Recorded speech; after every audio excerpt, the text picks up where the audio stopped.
तो बच्चों, आज का जो हमारा टॉपिक ऑफ डिस्कशन है वो investigation of renal system and UTI. पहले लेक्चर मैं आपको बता दिया था कि अगर पेशेंट आपके पास ईआर में आता है तो आप उसको देख के कैसे असेस करेंगे। हिस्ट्री लेंगे, उसके बाद एग्जामिनेशन में आप क्या क्या फाइंडिंग्स आपको मिलेंगी, उसके बाद आप डायग्नोसिस बनाएंगे। तो अब हम आ गए हैं कि इन्वेस्टिगेशन कैसे करेंगे रीनल सिस्टम में। अगर किसी को प्रॉब्लम है या किसी को यूरिनरी ट्रैक्ट इन्फेक्शन है तो इन्वेस्टिगेशन कैसे करेंगे। अब जो हमारे पास रीनल एक्सक्रीटरी फंक्शन है, इनको हम किन बेस पे असेस करते हैं। जो हमारे पास रीनल एक्सक्रीटरी फंक्शन है वो हमारे पास असेस किया जाता है जो सीरम लेवल एक्सक्रीट हो रहा होता है किडनी से, यानी serum level of compound excreted by the kidney.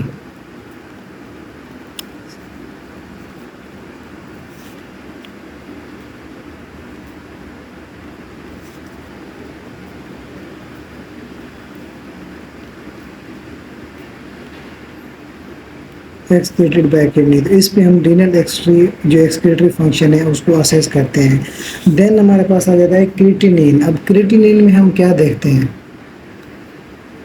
अब जो हमारे पास क्रिएटिनिन में हम बेसिकली क्या देखते हैं, जो हमारे पास ब्लड यूरिया है वो हमारे पास पुअर गाइड करता है रीनल एक्सक्रीटरी फंक्शन में, लेकिन जो क्रिएटिनिन है वो हमें एक्सीलेंट गाइड करता है रीनल एक्सक्रीटरी फंक्शन के बारे में। किस तरह, क्योंकि जो क्रिएटिनिन की फॉर्मेशन है वो आप सबको पता है कहाँ हो रही होती है, मसल्स में इसकी फॉर्मेशन हो रही होती है। और जो इसकी फिल्ट्रेशन होती है वो कहाँ आकर हो रही होती है, ग्लोमेरुलस में।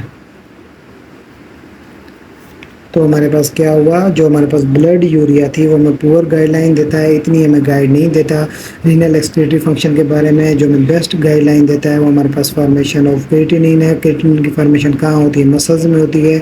अब ये हमें एक्सीलेंट फॉर्मेशन क्यों देता है, क्योंकि जो इसकी फिल्ट्रेशन है वो हमारे पास ग्लोमेरुलस में हो रही होती है। बाज़ औक़ात होता ये है कि हमारे पास मसल्स का साइज़ तो इंक्रीज़, मसल का साइज़ तो डिक्रीज़ नहीं होता, लेकिन जो क्रिएटिनिन है उसके लेवल ज़्यादा होते हैं। तो इसका मतलब है कि मसल्स में तो कोई प्रॉब्लम नहीं है, मसल्स की कोई डिफॉर्मिटी नहीं है, तो जीएफआर में कोई प्रॉब्लम है, वो सही से फिल्टर नहीं कर रहा ग्लोमेरुलस में। जीएफआर में कोई प्रॉब्लम हो सकती है जिसकी वजह से क्रिएटिनिन लेवल ज़्यादा हो सकता है। अमूमन मसल्स में आम तौर पर क्रिएटिनिन का जो लेवल है वो उस वक्त तक नहीं बढ़ता जब तक हमारे पास जो जीएफआर है वो 50% से क्या हो जाए, जीएफआर का जो लेवल है हमारे पास 50% से कम ना हो जाए। अब क्या होगा अगर हमारे पास 50% तक जीएफआर डिक्रीज़ कर गया है तो क्या होगी कि हमें क्रिएटिनिन का लेवल क्या मिलेगा, इंक्रीज़ मिलेगा। ठीक हो गया। अब क्रिएटिनिन के बारे में मैंने दो बातें की, क्या कि ये हमारे पास एक्सीलेंट फॉर्मेशन देता है रीनल एक्सक्रीटरी फंक्शन के बारे में। क्यों, क्योंकि इसकी फॉर्मेशन मसल से हो रही होती है, लेकिन जो इसकी फिल्ट्रेशन है वो ग्लोमेरुलस में होती है। उसके अलावा हमारे पास क्रिएटिनिन का लेवल उस वक्त तक नहीं बढ़ता जब तक हमारे पास जीएफआर 50% से कम ना हो जाए। इसके अलावा नॉर्मल रूटीन में अगर जो क्रिएटिनिन लेवल है वो कम या ज़्यादा होता रहता है। अगर मसल्स में कोई भी चेंजेस आए तो उस वजह से हमारे पास क्रिएटिनिन लेवल का कम हो जाता है। लाजमी नहीं है कि हमारे पास किडनी की प्रॉब्लम हो, तो ये डिफरेंस आपने लाजमी याद रखना है। उसके अलावा आगे आता है हमारे पास ethylene diamine tetra acetic acid. ये क्या करता है, ये हमारे पास मोस्ट एक्यूरेट मेजरमेंट देता है जीएफआर की इस टेस्ट के थ्रू। क्या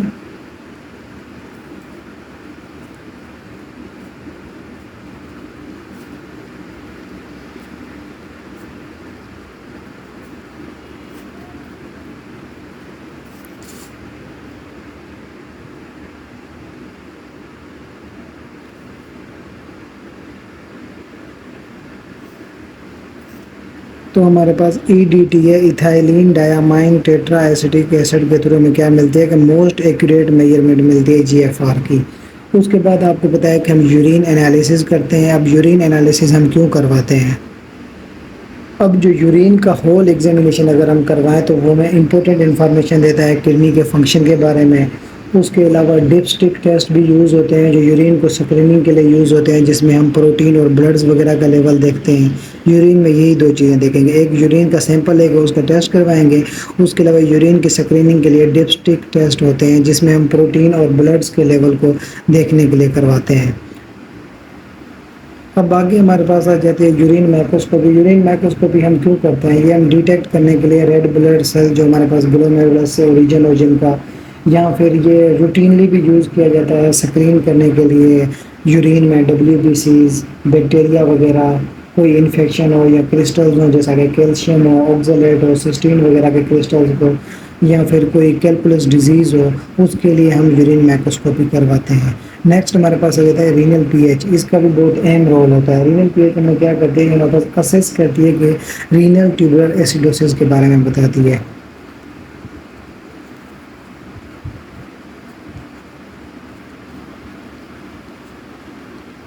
रीनल ट्यूबुलर अब स्पेसिफिक ग्रेविटी क्या है कि जो हमारे पास डायबिटिक पेशेंट होंगे उनमें हमारे पास जो स्पेसिफिक ग्रेविटी है वो लो मिलेगी। डायबिटिक पेशेंट में जो स्पेसिफिक ग्रेविटी है वो लो मिलेगी। अब टाइम्ड यूरिन एग्जामिनेशन, इसकी क्या इंपॉर्टेंस है? इसकी इंपॉर्टेंस ये है कि हमारे पास कम से कम 30 मिनट के अंदर अंदर हमने यूरिन का जो सैंपल लिया है उसको हमें फ़ौरन एनालिसिस करवाना है। क्यों?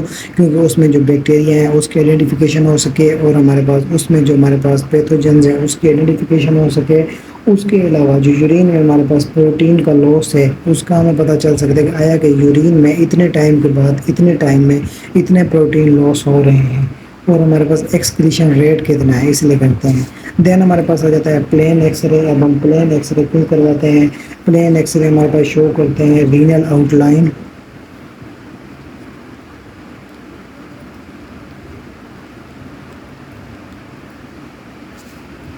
और हमारे पास क्या करते हैं? Calcification with in renal tract के बारे में बताते हैं।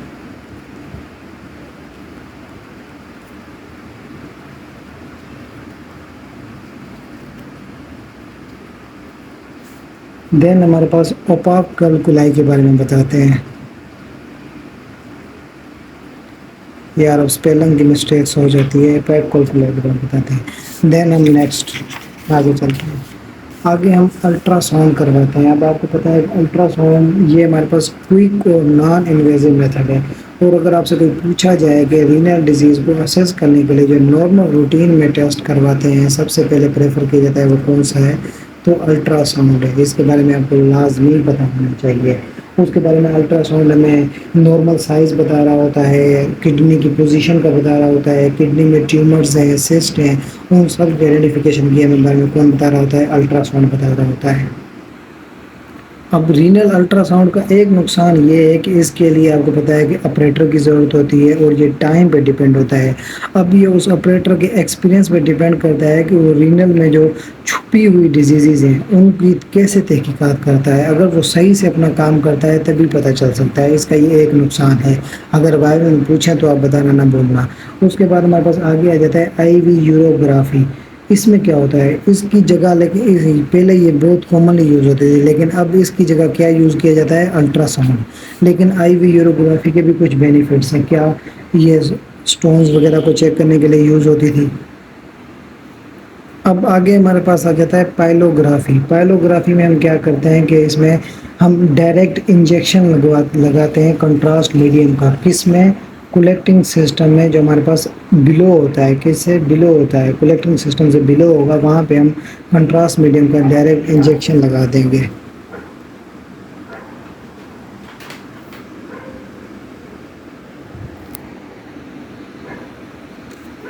अब देन हमारे पास आ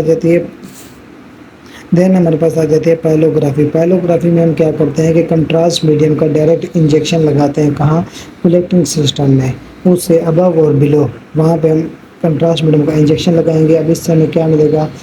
हम आइडेंटिफाई करते हैं काज ऑफ यूटीआई क्या है, ऑब्स्ट्रक्शन तो नहीं है यूटीआई का काज, उसके अलावा कोई हैज़र्डस प्रॉब्लम तो नहीं है।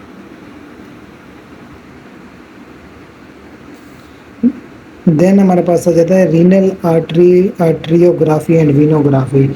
इसमें हम क्या करते हैं? रीनल आर्टरी की इन्वेस्टिगेशन के लिए हम इसको यूज़ करते हैं। देन हमारे पास आता है कंप्यूटेड टोमोग्राफी। कंप्यूटेड टोमोग्राफी में क्या करते हैं? ये हमारे पास पार्टिकुलरली यूज़फुल है करेक्टराइज करने के लिए। मैस वगैरह तो प्रेजेंट नहीं है किडनी में, कोई मैस वगैरह के प्रेजेंट के लिए हम कंप्यूटेड टोमोग्राफी करते हैं। अब एमआरआई का आप सबको पता है कि हमारे पास जो टिश्यूज़ के दरमियान हमारे को डिफरेंट टिश्यूज़ के दरमियान एक्सीलेंट रेजोल्यूशन और डिस्टिंक्शन प्रोवाइड करता है, और इसमें कुछ खास नहीं है। अब एक आखिरी जो मैंने इधर नहीं लिखा वो है हमारे पास रीनल बायोप्सी।